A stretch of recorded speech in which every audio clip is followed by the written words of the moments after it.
Esterilidad, sangrados, embarazos extrauterinos, daños cardiovasculares. Estos son solo algunos de los problemas que pueden provocar las infecciones de transmisión sexual en nuestro cuerpo, infecciones que, por cierto, no paran de aumentar en los últimos años. ¿Qué está pasando y cómo nos afecta? Soy Aurora Molina y hoy es jueves, es 24 de agosto. El Mundo al Día, un podcast del mundo. Las infecciones de transmisión sexual siempre han estado ahí, pero desde hace unos años se están disparando precisamente los casos de forma casi incontrolable. Tanto es así que incluso la Organización Mundial de la Salud está hablando ya de que más de 1 millón de personas contraen una infección de estas características al día. Para hablar de lo que son, de cuáles son sus consecuencias y de cómo podemos prevenirlas, estoy aquí con mi compañera Cristina Lucio, que es redactora de la sección de salud del Mundo. Hola Cristina, ¿qué tal? Hola Aurora, ¿qué tal? ¿Cómo estás? Cristina, antes de nada quiero que nos paremos a hablar sobre las infecciones en sí. ¿Qué es exactamente una infección de transmisión sexual y cómo puede afectar a nuestro organismo? Pues bueno, como su nombre indica, las infecciones de transmisión sexual o ITS son infecciones que se transmiten por medio de las relaciones sexuales, ya sean vaginales, orales o anales. Mucha gente piensa que las ITS son infecciones banales, pero en realidad, si no se tratan, algunas de ellas sí que pueden acarrear complicaciones graves. Pues, por ejemplo, las infecciones por clamidia pueden causar esterilidad, enfermedad inflamatoria pélvica o embarazos extrauterinos en mujeres. O la sífilis también, si no se trata, pues años después de la infección, puede provocar daños cardiovasculares o neurológicos, lo que se conoce como sífilis terciaria. Quizá el caso más conocido es el caso del papilomavirus, que está directamente relacionado con el cáncer de cuello de útero. Y lo más llamativo de todo esto es que incluso está habiendo un aumento de estas infecciones, sobre todo en los más jóvenes. ¿Pero a qué se debe exactamente? ¿Qué es lo que está pasando? Uh-huh. Bueno, lo primero que me gustaría dejar claro es que las infecciones de transmisión sexual pueden afectar a cualquier persona que tenga una vida sexual activa.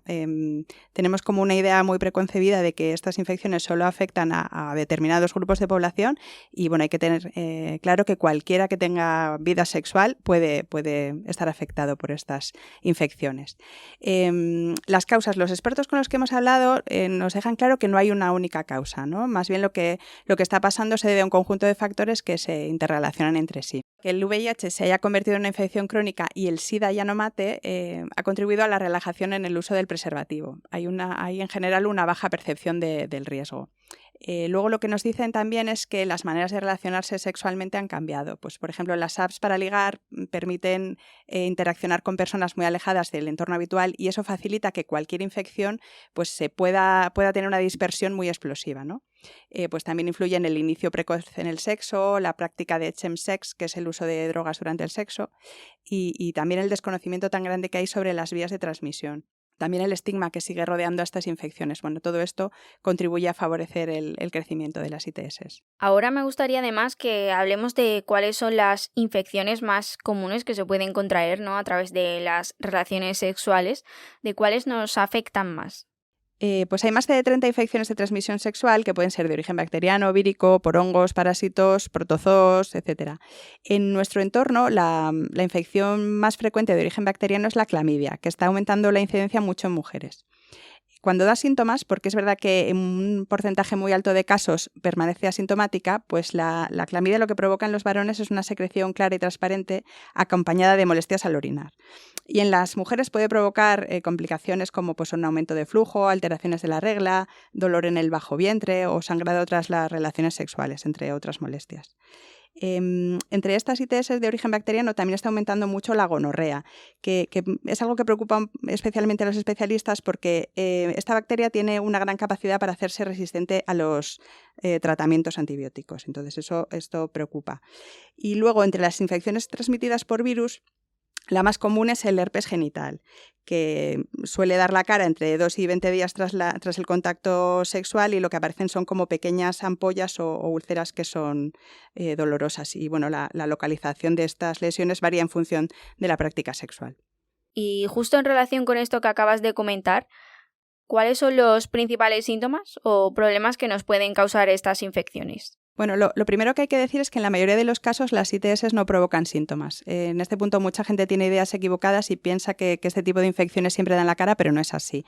Por ejemplo, más del 70% de las mujeres y del 50% de los hombres con infección por clamidia no presentan síntomas. Y esto, claro, facilita la transmisión de la infección.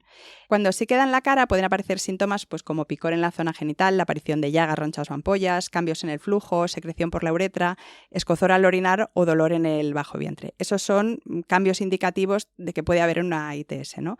Pero hay que tener en cuenta que en la mayoría de los casos la infección no va a producir síntomas. Ojo, esto no significa que tú no puedas seguir transmitiendo la infección aunque no tengas síntomas, ni que no vayas a desarrollar secuelas. Cristina, ya sabemos lo que son las infecciones de transmisión sexual, hemos hablado de cómo nos afectan y también de cuáles son las más comunes, pero antes de terminar te quiero hacer una última pregunta. ¿Qué consejos o qué vías hay que seguir para prevenir estas infecciones? Como las causas del aumento de estas infecciones son multifactoriales, pues también la prevención tiene que ser multifactorial, ¿no? Y coordinada desde diferentes sectores. Lo que nos dicen los expertos es que, además de fomentar el uso del preservativo, pues también es fundamental promover los cribados periódicos en las personas que son sexualmente activas. Tendrían que ser más o menos frecuentes en función pues, del número de parejas, si se consumen drogas, etcétera. Estos cribados son fundamentales para destapar casos asintomáticos y que se corten así las cadenas de transmisión. Además, también los especialistas reclaman una mayor formación tanto de los profesionales sanitarios como de la población general, que debería iniciarse desde edades tempranas. Pues nada, te agradezco mucho que hayas estado en El Mundo al Día y además que nos hayas ayudado a entender este fenómeno que, por desgracia, cada vez está más presente. Muchas gracias. Gracias a ti, Aurora. Cristina Lucio ha hecho posible este episodio de El Mundo al Día. Te recuerdo que para escuchar este podcast todos los días solo tienes que acudir a elmundo.es, la web de El Mundo, y a las principales plataformas de audio en las que además te puedes suscribir. Mañana será viernes y estaremos otra vez aquí con una nueva historia. Gracias por estar al otro lado y saludos de Aurora Molina. Has escuchado El Mundo al Día, un podcast del Mundo.